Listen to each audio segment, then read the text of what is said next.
Long ago, a country's greatness was measured by the size of its lands. Those with vast territories were considered the most powerful. However, over the centuries, this notion of power has changed. Currently, the popularity of a nation is no longer solely linked to the size of its territory, but to its economic and technological strength. In this video, we will showcase the history of a country with a colossal geographical area and a considerably large population, despite its economic challenges.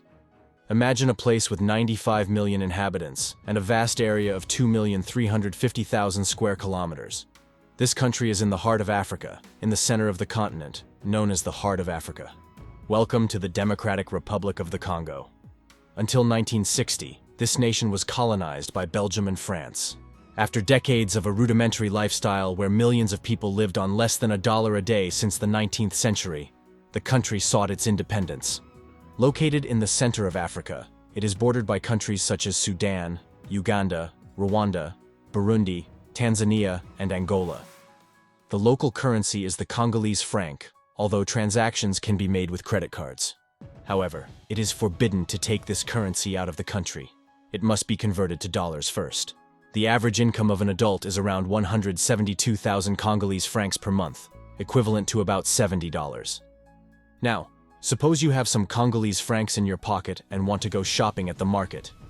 In the market of the Democratic Republic of the Congo, you can buy bread from street vendors for 300 Congolese francs, approximately 12 to 15 cents of a dollar. On the other hand, a famous drink made with pomegranate juice costs about 50 cents. Due to the lack of reliable public transportation, negotiating with taxi drivers is essential, as most do not have a meter.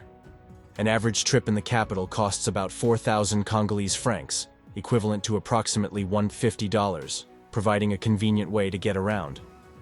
Although these services may seem attractive to some, they are not easily accessible to the local population. In addition, it is expressly forbidden to take photographs at airports, public buildings, and in front of government palaces. These places are considered critical points for national security in the Democratic Republic of the Congo, and the capture of architectural details is restricted to prevent potential threats. When visiting the country, it is crucial to respect these rules. Soldiers remain alert against anyone with a camera in hand. It is worth noting that the country's name, which includes the word Congo, actually represents a tribe whose meaning is hunter. With more than 200 African ethnic groups and dozens of tribes, the most populous, with about 17 million inhabitants, resides in the capital Kinshasa. The official language is French, making Kinshasa the largest francophone city in the world.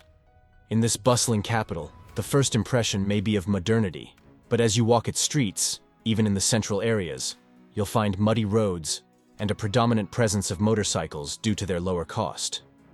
Private cars are rare, but minibuses filled with local passengers are a common sight. Electricity is scarce in most homes, and even when available, interruptions are frequent. Household waste is thrown in the streets, as waste collection is poor. Walking through the market might mean being surrounded by various bacteria in the air.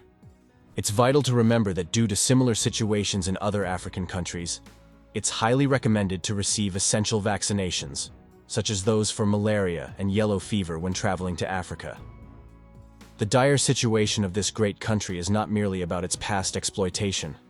As with many African countries, the Democratic Republic of the Congo faces serious corruption issues, primarily attributed to a lack of education and competence.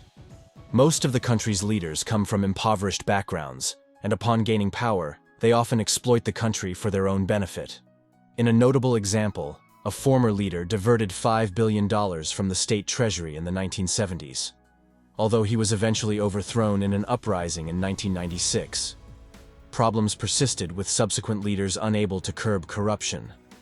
Today, only a small elite lives in relative luxury, mostly comprising relatives of politicians in government positions. The children of these politicians avoid the poorer areas, preferring the wealthy and elite neighborhoods of the city. However, in the impoverished areas, there are individuals who live as if they were rich, especially in the music industry, adding a touch of color to life in the country. Unfortunately, due to corrupt leaders and their descendants, investment in the people is scarce, resulting in primitive living conditions. For example, in the market, Many people do not have shopping carts and carry their food on their heads. On public roads, some work as loaders, sweepers, or street vendors to survive.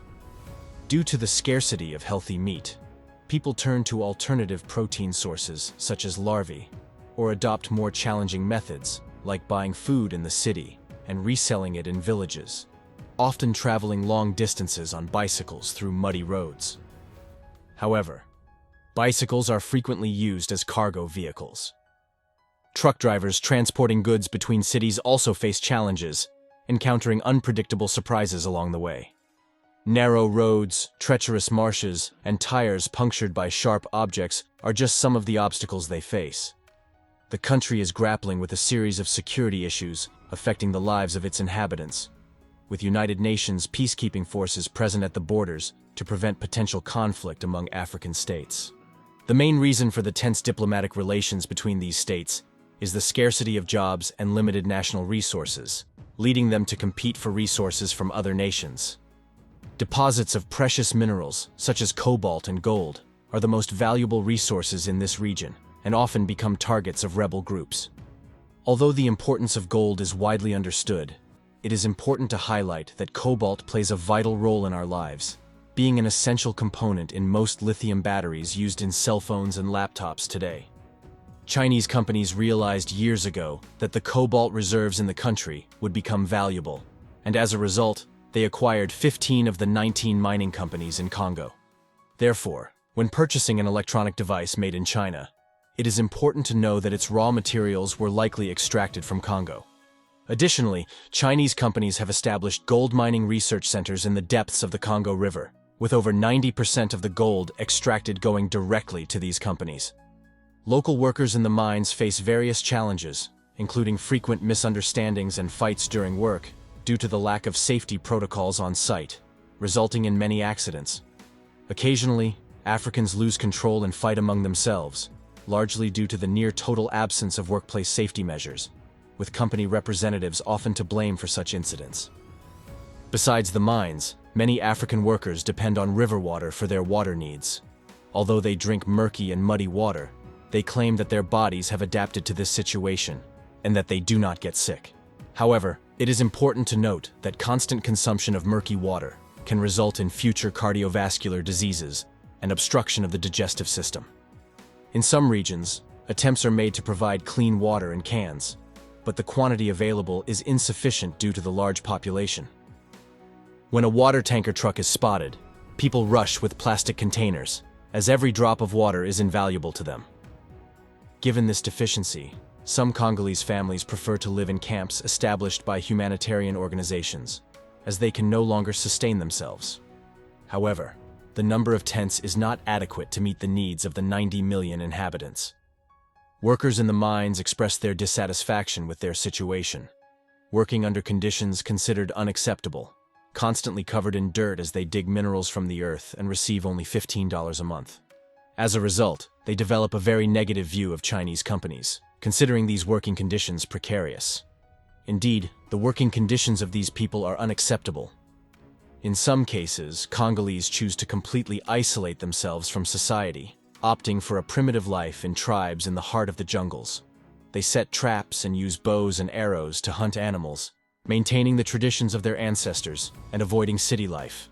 However, the depths of the jungle also present their own challenges, and their lives are far from danger-free. During a hunt, you might encounter groups of gorillas, and the wisest attitude in those cases is to flee, even if you possess considerable fighting and survival skills in the wild. Facing gorillas or lions still represents an extremely high risk. Life in the country is even more challenging for women, who face a significant deterioration in their mental health. Many of them seek to overcome the traumas experienced along with their children in rehabilitation centers, given the frequency of actions against women across the country. After each civil conflict between tribes, many women are kidnapped and subjected to abuse. In a nation where life is already a battle for men, women face 3 times more difficulties. Despite the efforts of the United Nations peacekeeping forces to maintain security, raids on villages leave women and children in tears. Additionally, children face an uncertain future, with no clear direction, and without the ability to dream of a better life. The median age in the country is only 23 years, and the streets are filled with young children running everywhere, many of them without access to education. When they see a camera, they smile and start to follow it. Families have as many children as possible, as life expectancy is low and children can help with chores, so each family easily raises 7 or 8 children. The daily entertainment of the people involves fights between men who take pride in their strength and invite others to duels. Rejecting the challenge is seen as cowardice, making these duels full of competition and excitement. People dance and sing while watching, and in the end, whoever touches the ground is considered the loser. Despite having no access to the sea, the Democratic Republic of the Congo practices fishing, taking advantage of the Congo River in the west of the country. People from the western region use the river for fishing and earning a living, some without boats, resorting to nets in the turbulent waters. In summary, the Democratic Republic of the Congo is one of the most densely populated countries in Africa. But this density is associated with poverty, border security problems, lack of happiness, corruption, and decay in the educational and health systems, challenges faced by the population. Most of the precious minerals are in the hands of foreign companies.